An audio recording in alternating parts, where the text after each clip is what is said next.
Hey guys, what's going on? It's Eli, back with another review video, and yes, reviewing Christmassy films on the weekdays has officially begun. Yes, and I think I picked a pretty good Christmassy film to start off, with reviewing Christmassy films on the weekdays. Yeah, no. Yes, that's right, guys. You read the title, and you know which Christmassy film I'm first reviewing. Yeah, a bad way to start this off for sure. Yeah, that's right, guys. I am reviewing, and yeah, to get this over with, Crazy 8 Nights. Oh boy. Where do I begin with this?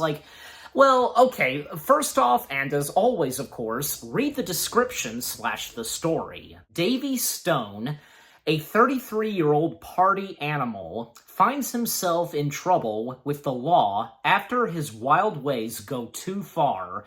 In keeping with the holiday spirit, the judge gives Davy one last chance at redemption. Spend the holiday performing community service as the assistant referee for the Youth Basketball League, or go to jail. Davy thinks he's gotten off easy until he meets Whitey Duvall, the eccentric, elf-like head referee. So again, where in the actual frick do I start with this?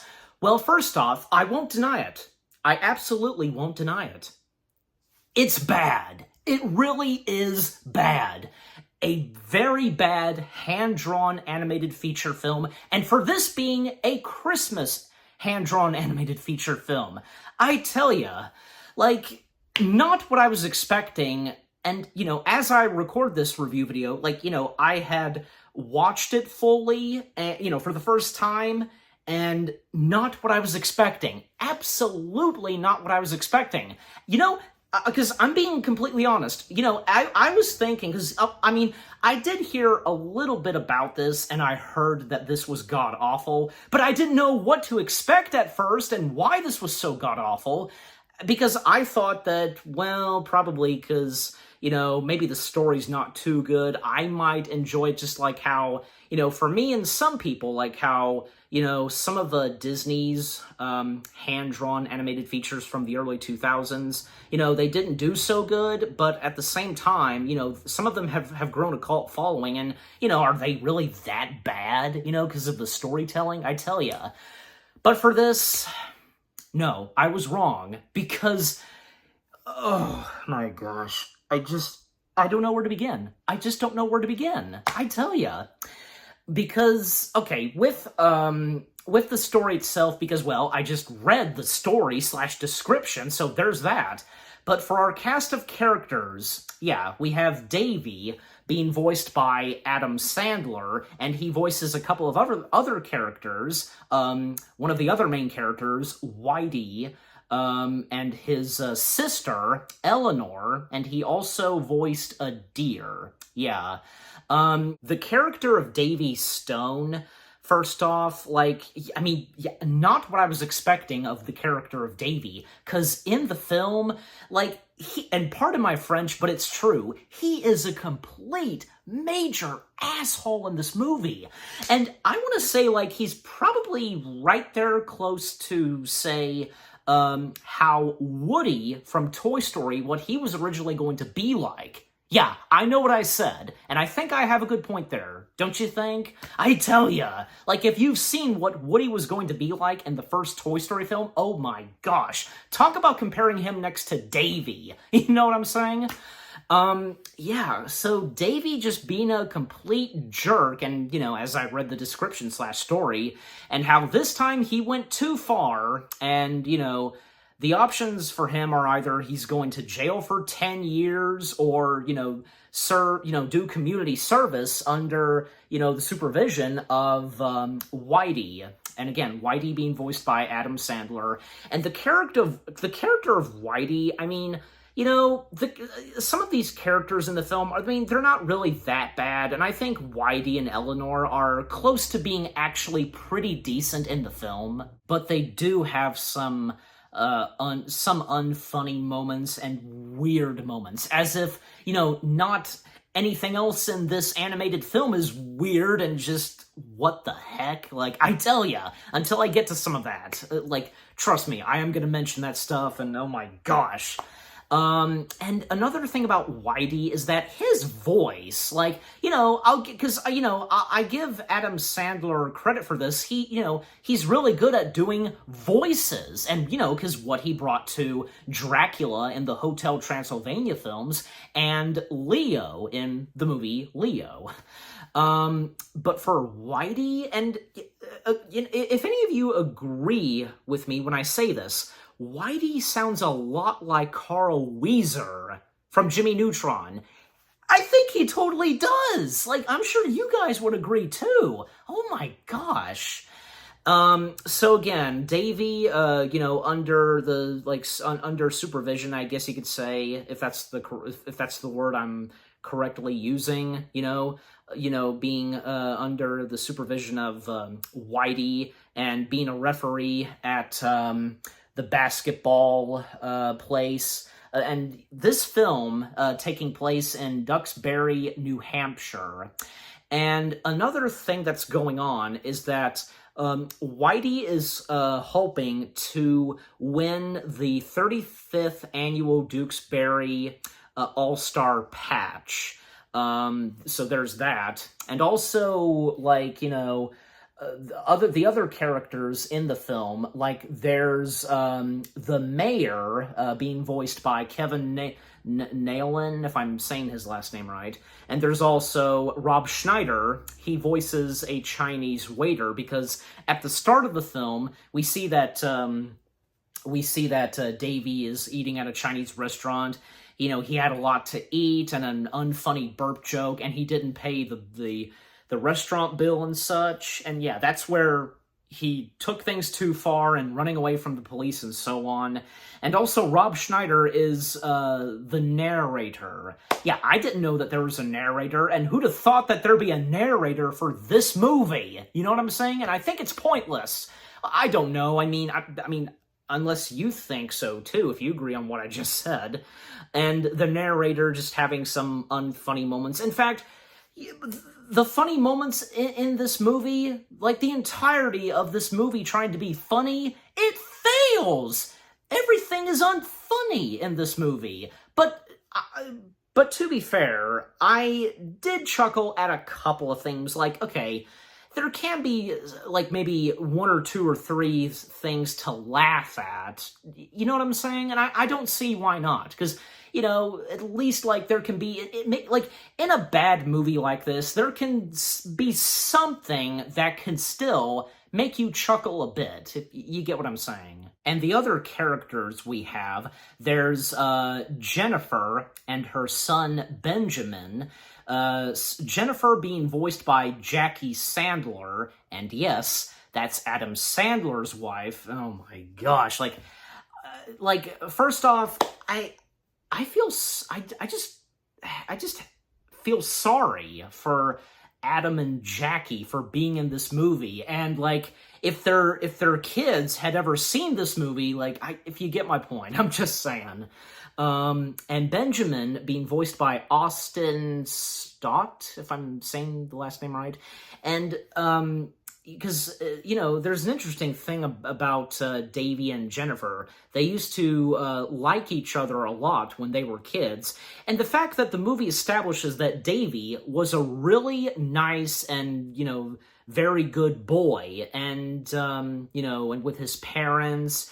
And, of course, we figure it out even before we do figure out what happened to them, because at this point, Davy sadly lost both his parents. They died, but we don't know just yet how they died until Whitey mentions it. But Whitey does mention something about Jennifer and her son, because I think, Davy asked Whitey about, Benjamin's father slash Jennifer's husband? Well, because basically, according to Whitey, Jennifer's husband slash the father of Benjamin basically flat out left them for a girl that he was, he found online. Oh my gosh, Jennifer works at some position in a mall, and her son helps out her mom. Maybe it's Panda Express. I don't know, because in the mall in this movie, there's Panda Express, there's Victoria's Secret, there's Radio Shack, and something about the mall throughout this film, and at a certain point with Davy being in the mall until I get to that. And two other characters that I, can't forget to mention, and until I bring up the other characters, there's the judge, voiced by Norm Crosby, and Tom Balzor, if I'm saying the last name right, being voiced by John Lovitz, yeah. And Tom being another competitor of the All-Star Patch, yeah. That Whitey is hoping to win, as I mentioned a little earlier. So, yeah, because throughout the film, again, because Whitey helping out and trying to, help redeem Davy. And, the fact that Davy, he admits it, too, that he hates who he is and how he's acting, and just like how everybody else, they hate how he's acting too.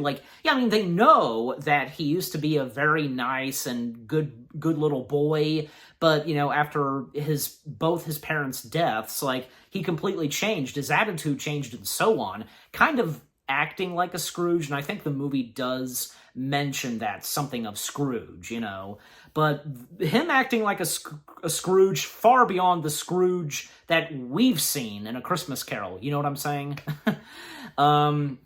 And also, I did not expect this either. This movie has songs, and the songs in this movie are, of course, yeah, that's all I need to do. And I think if you've seen this movie, you wouldn't deny it either that, the songs they are pretty bad. I'll name some of them, and probably name all of them. There's Patch Song, Technical Foul, Intervention Song, Bum Biddy, Long Ago, the Hanukkah Song Part 3, okay. And Davy Song, At the Mall. And again, these songs, they are not that good. I mean, some of them try. I should know that. And you know what? This movie does try. It does try with some certain things, trying to give some emotion and so on. But overall, with what this movie is trying to do, it flat out fails. It totally failed to bring any serious and emotional stuff, because most of the time, just stupid things on screen and things that were over the top, and with the gross stuff that's on screen, oh my gosh, I'm just lost for words on that, because, it's true. Oh my gosh. Okay, you know what? I'll talk about the gross humor. I'll talk about it. The gross humor is awful, because, well, for one thing, for the character of Whitey, because, yeah, we can tell that he's a nice guy and so on. He's a very nice guy and a loyal man of Dukesbury. But, some of the people, for a while, I guess you could say, they just, kind of gave him a hard time and didn't pay attention to him. In fact, because, at one point, Whitey, volunteered to help out something, I guess help with electricity or something, and also, willing to help, clean the outhouses, yeah. And at one point, oh gosh, because another horrible moment with Davy, because again, he's being a complete asshole in this movie. Davy pushing Whitey in one of the outhouses, and it tumbles, and when he comes out, he's covered in crap.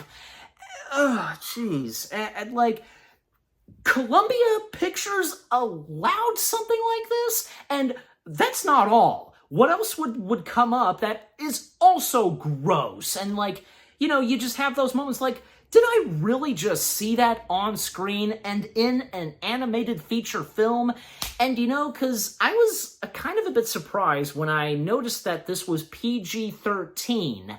And now that I've seen this movie, no wonder this got a PG-13 rating. And remember when I mentioned that Adam Sandler also voiced a deer? Well, the fact there's this group of deer that, for some reason, they're very friendly, especially to Whitey, and they help out Whitey a lot. Like, for one thing, when Whitey dropped Davy back, dropped him off, I should say, at his home, which, he lives in a trailer, he was having trouble trying to drive and start his car because of snow, and he asked the deer to help him, nudge his car, and, of course, they're very helpful and friendly to do so, and that's kind of the other way around. Friendly and helpful doing that. And then, because when Whitey was in that one outhouse, and as I said, and oh my gosh, Davy still being a complete asshole, you turning on the hose and causing Whitey to literally freeze and to turn frozen, and he got the deer's attention by having them lick the ice. Oh my gosh. That's just random for the deer to be like that. And I know it's a cartoon, but there's gotta be certain things in animated feature films that make sense, if you know what I'm trying to say. Also, scenes with Jennifer and her son Benjamin, and, how their interaction is with Davy, because, like I said, Davy and Jennifer, they used to really like each other as kids, and, they technically dated, and, but again, because, when Davy lost his parents, he totally changed and so on.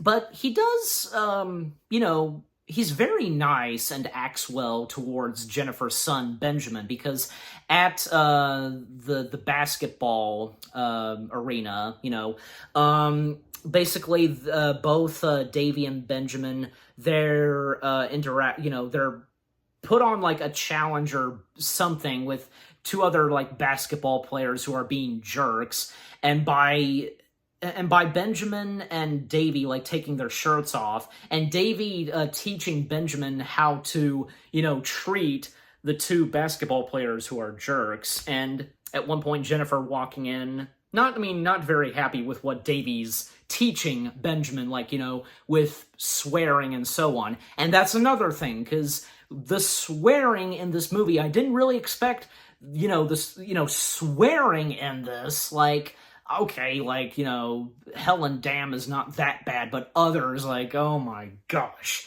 Again, in a hand-drawn animated feature, kids are going to be attracted to seeing something animated, and this, ugh, jeez, but again, because at least Davy was nice to Benjamin, and something about Davy still, how Jennifer feels about Davy, and the fact they have their own song number that, lasts almost 1 minute, we get, because we sometimes get a little bit of flashbacks in this movie, when Davy was a kid, and the same goes for Jennifer, and seeing Davy's parents, and how in the song number that Davy and Jennifer sing, Davy trying to go for tongue, or he thought he went for tongue when they kissed on the swings, and like I said, this song only lasting, I think, maybe almost to 1 minute, because Davy sees that his trailer home got burned, and there is something that Davy had kept for a long time. It's a letter or something that was written by his mom and dad, and it was for him. He had not opened it for a long time, and as he grew up, and, he successfully retrieved it, but it was right there, placed right next to a portrait of his parents. I was thinking, like, why didn't he get that? He could have at least gotten the picture of his parents. Like, that's an important thing, like, But overall, because, like, the piece of paper and the letter that was given to him and that was written by his mom and dad, yeah, that's important, and it is a little bit later in this film, and until I get to that. All right, to speed things up a little, we come to a scene where they're at an ice skating ring or whatever, like, at a frozen lake where everybody's ice skating. And, Davy, Whitey, and Eleanor, because, and more on Whitey, especially Eleanor, because, again, especially, I should say, Eleanor, well, yeah, I mean, still, Whitey, I mean, God, because both of them, okay, like, they have their weird moments and unfunny moments, and like I said, hardly there's anything funny in this movie. Like, one thing about Whitey that, oh my gosh, like, I have to mention, and this can't be ignored, he apparently is a very hairy, like, white, hairy old man. I tell you, like, a lot of, like, white fur covering his body. Like, it's bizarre. It is bizarre. And, of course, he shaved it. And Eleanor having her weird moments, and like, both their voices, like I said on Whitey's voice, but Eleanor, like, I don't know, because the voices that Adam Sandler gave for them, like, I guess they can be annoying at sometimes, but they weren't really annoying me, and I'm being serious. Like, when watching the movie, like, I never had a moment where I was just like, oh my gosh, will these two shut up with their voices? No, I did not have any of those moments, surprisingly. But Eleanor just having weird moments, like when she first meets Davy. Like, she didn't see her brother coming in when he came back home alongside with Davy. Davy staying at their house for a while. And she thought that Davy was a burglar. And they have their own song number. And it's for Davy on, like, house rules and what he's not supposed to do in their house and so on.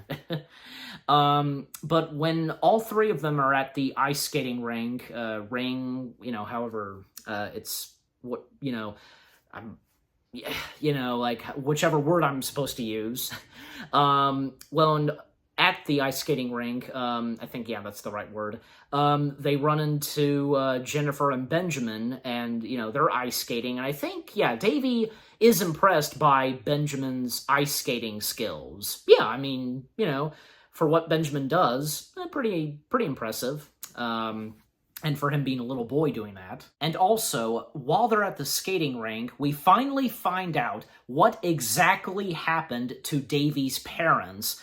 Well, because one thing, like, a couple of other things I forgot to talk about of the character of Davy, because, he was a good basketball player, and when he was a little boy, and he's also Jewish, and of course, Hanukkah, being in this film, and because when he was playing at the basketball stadium, and when the game was finished, and I think him and his team won because, they lifted him up in the air and so on. Well, unfortunately, they got sad news, especially Whitey, that something tragic happened to his parents because they were supposed to be there, and unfortunately, because what happened to them is they tragically died in a car accident. Yeah, because obviously the weather and, like, of the roads being icy and so on. And when, Davy heard about this, and I think, yeah, because Whitey told him about this, it just completely changed him. It just, his attitude changed and so on, and the relationship between him and Jennifer just done, He completely changed, and since then, like, becoming a complete idiot and asshole, and, being drunk and so on, and yeah, very tragic and sad, And we're supposed to feel sorry for the character of Davy, but at the same time, all the things that he's done throughout this movie, But again, because he went on saying that, he hates himself too, okay? That's nice to hear from him. He can't deny it. He admits it. Okay, that's good to hear. And a little bit after that, because they're at the ice skating rink, there is a flyer for, the annual event of, who's going to win the 35th annual All-Star Patch. And, Whitey's still hoping that he's going to win the All-Star Patch. But at one point, Davy is just being so awful to Whitey, telling him that, no one cares about him, and he's a nobody, and that really hurts him. And of course, Eleanor being upset about this, and they kick him out. Well, they kick him out, I should say. They kick him out of their house. He's never allowed back in their house. And yeah, he definitely went over the top, and he went way too far this time, way too far.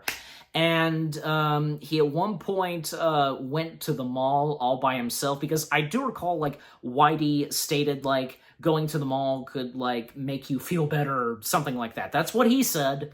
And when he goes into the mall, he breaks into the mall after it's closed for the night. Well, he breaks in, and, he's drunk at this point. And what happens next, when he's in the mall, a bunch of, store, what's the word I'm looking for? Products, products in the store sections of the mall, if I'm saying that right.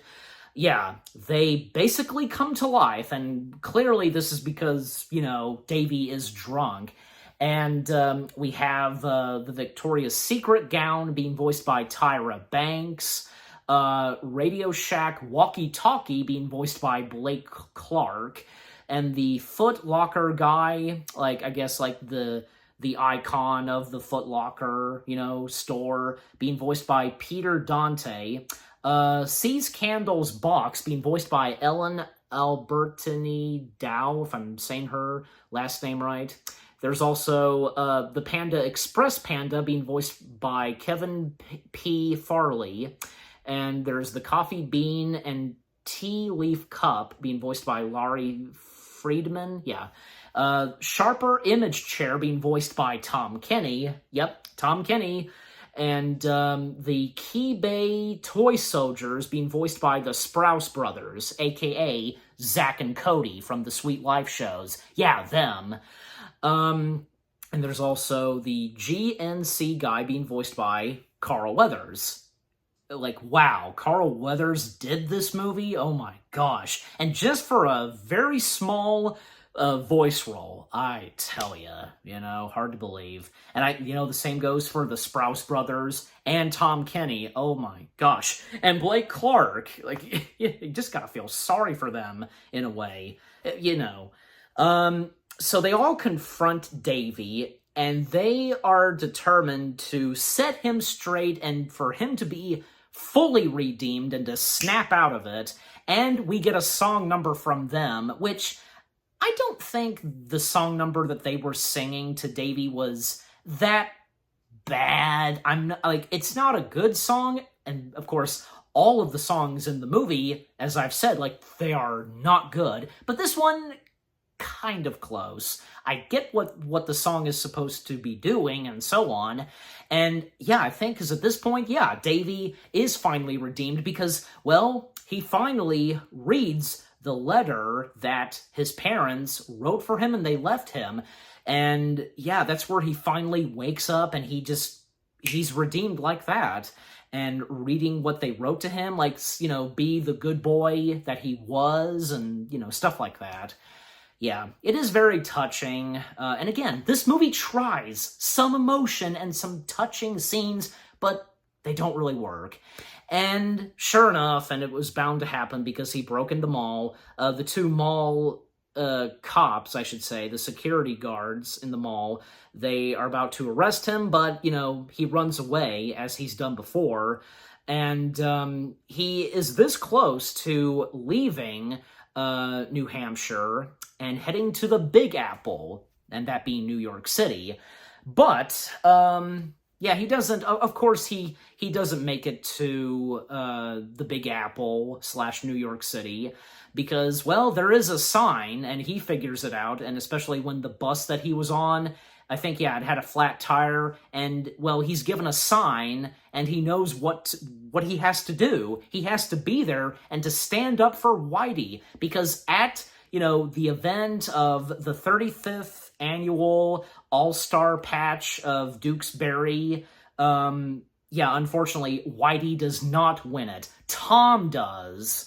And, yeah, there are some, especially Jennifer and Benjamin, they are sad by this and that Whitey didn't win it. And Whitey, as well as Eleanor, they're both upset about this, and Whitey feels that Davy might have been right, but of course that's not true, and Davy, of course, realizes that he was wrong on what he said about Whitey, and, they leave, and, Whitey does a little bit of a clapping for Tom as he won the 35th All-Star Patch, and Davy coming in to, try and make things right, finally, and even, like, the deer are there, and, they're pissed at Davy, and Davy convinces the deer that, what he's doing, and by proving so, like, he gives himself a wedgie, and, yeah, that proves them, what he's wanting to do and such, and, yeah, before that, because, yeah, another gross, unfunny, like, thing that happens, and again, this is right before Davy shows up, and before, Tom wins, because the mayor said a knock-knock joke, and, like, everybody just lost it. I mean, except for, like, say, I think Jennifer and Benjamin, because he didn't get the joke. Like, we see a group of kids, they blow snot out while they're laughing, and the deer, well, apparently the deer are laughing at the joke, too. They apparently get it. They're pooping while they're laughing! Like, what did I just see? Literally, because what the heck did I just see? And again, Columbia Pictures allowed this, and okay, oh my gosh. And again, no wonder, like, it was another one of those things that got this movie its PG-13 rating. No duh. Okay, but with Davy coming in to make things right and to confront the people of, yeah, Dukesbury about, Whitey, and that, Whitey has been a good, loyal citizen of Dukesbury, and there's yet another song number, and, talking about Whitey and everybody else, how they treated Whitey years ago, and, they all feel sorry now, because of course, they know for the fact that Whitey never did anything to them. Like, he was always there to be helpful and loyal. And sure enough, and just to speed things up, at the mall, because, again, Whitey, what he said about the mall, like being at the mall when you're feeling down and so on, and thus he's there. The mall happens to be opened, even though it's, been closed for the evening. And I think he's praying to God, and, he is considering on both him and his sister moving to Florida. But sure enough, Davy, the mayor, Tom, and everybody else of Dukesbury surprise Whitey, and basically, this is Whitey's moment. And the mayor gives Whitey the 35th annual All-Star Patch of Dukesbury to Whitey, and everybody else who had gotten the 34th All-Star Patch, the 19th All-Star Patch, they all, like, toss it and throw it to him because, he deserved and earned all of them. And also, some of the citizens of Dukesbury, like, there was that Chinese waiter, like I mentioned, like, he has a couple of weird, like, unfunny moments. And there's also this one lady who, like, I'll go ahead and say it, and it's true, because you're seeing it on screen. Her boobs are flopping, and apparently we see her in the mall at the end of the movie where she's breastfeeding 3 babies. 3 breasts? Like, what? It's so bizarre. It really is. But, you know, at least this movie tries to give us a happy ending because Whitey, it's his moment, and he is well loved and respected by the citizens of Dukesbury, and Davy has changed his ways, and a hint that Davy and Jennifer are now back together. Yeah, even like Eleanor, like having them hold hands and so on. And yeah, that's just how the movie ends right there. Like, again, like, it tried to give us a happy ending, but again, what this movie tried to do didn't work. 8 Crazy Nights is definitely, without a doubt, an absolute/total mess of a Christmas animated feature film, and that's a 100% fact right there. Like, I tell you, like, everything about this movie, like, I'm sure, and, you know, I can't be the only one, like, you just didn't know what to expect before watching it, and sure enough, when you watch this, like, you are just mind blown by this, and again, just, you have that moment where you're like, what did I just watch? And like I said, I'm sure as though that this movie tried, and it could have. It could have been, you know, a pretty decent, enjoyable animated feature film, and for it being a Christmas animated feature film, but it was total bad luck. And I can't forget to mention this. Shout out to Daniela Lara. She's on YouTube and she does review videos like I do. And she stated in her review of Disney's Home on the Range that 8 Crazy Nights is what, at the time, killed traditional hand-drawn animated theatrical films. And yeah, I couldn't agree more. Like, Home on the Range did not kill, you know, hand-drawn animated films being on the big screen. It was definitely 8 Crazy Nights. Like, yeah, like, come on. Home on the Range is much better than this. Like, I'm sure you guys would agree. Man, because this is what, at the time, you know, just killed hand-drawn animated feature films from being really good, and for them being on the big screen. 8 Crazy Nights, like, curse you. And how do I rate 8 Crazy Nights? That is a very good question.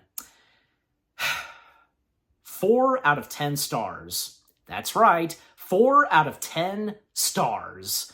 Yeah, because that's what I had in mind, and that's how many stars I'm giving it. So I'm just saying, you know, because and this movie tried its best, but again, it was just total bad luck.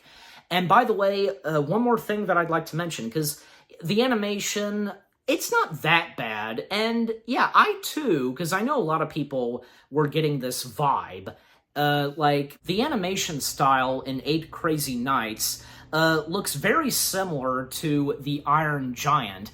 And actually, it's true, because many of the animators that worked on The Iron Giant were laid off, and they would go on to do this film. And yeah, you gotta feel sorry for them. I think that goes for pretty much everybody who worked on this film.